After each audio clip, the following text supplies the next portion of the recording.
Méditation du 22 avril, naître de nouveau. En vérité, je te le dis, si un homme ne naît de nouveau, il ne peut voir le royaume de Dieu. Jean 3, verset 3. Nicodème, l'intellectuel insatisfait, cherchait un changement dans sa vie spirituelle. Mais, comme beaucoup d'entre nous, l'idée d'une renaissance l'a choqué. Il ne voyait pas la nécessité d'une transformation radicale de sa façon d'être. N'y avait-il rien à garder de son caractère cultivé, honnête et sincère? Après une longue expérience de la vie, est-il possible de rompre complètement avec le passé et devenir une personne différente avec des idéaux bien supérieurs à ceux que nous avons déjà? S'il a bien compris le jeune maître, il devrait remettre en question même le critère qu'il considérait comme le plus intouchable, ses convictions religieuses. Cela signifie-t-il que la pratique même rigoureuse de sa religion ne suffit pas à le faire entrer dans le royaume de Dieu prêché par Jésus? En bon pharisien, il pensait que l'être humain pouvait se sauver par ses propres efforts, par l'accomplissement des lois divines et par ses croyances. Entendre Jésus dire qu'il n'était pas apte à entrer dans le royaume de Dieu alors qu'ils y croyaient déjà, qu'il avait besoin d'une existence parfaitement nouvelle et non de nouvelles pratiques, bref, qu'il était dans un état spirituel embryonnaire alors qu'il s'imaginait avoir déjà atteint une maturité respectable. Tout cela lui paraissait excessif et qui ne le penserait pas. N'y avait-il pas une part de vérité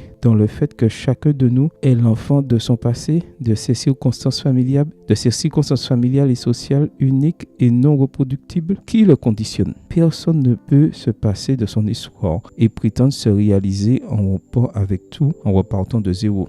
Mais Jésus insiste, même la meilleure éducation religieuse ne garantit pas l'entrée dans le royaume de Dieu, car il s'agit bien d'accepter que Dieu vit pleinement en nous et le laisser faire, c'est comme naître de nouveau. Jésus explique que naître de nouveau, c'est naître d'eau et d'esprit. Pour un docteur de l'écriture, la mention de ces éléments primordiaux était une allusion claire au début de la création. Genèse 1, verset 2. La nouvelle naissance est une nouvelle création. Ce n'est pas un acte humain, mais une action divine. Jésus fait également allusion au symbolisme du baptême. L'immersion du croyant signifie sa mort au passé, et le fait qu'il reprenne son souffle en sortant de l'eau symbolise le souffle vital de l'esprit qui lui insuffle une vie nouvelle en communion avec Dieu. Dans la nouvelle naissance, il n'y a pas d'homme fait par lui-même. Commencer une vie vraiment nouvelle avec Dieu, et pour y grandir, nous avons besoin de son aide tout-puissante. Seigneur, je veux renaître aujourd'hui pour la vie que tu me proposes. Vis en moi. Amen. Bonne journée à vous et que le Seigneur vous bénisse.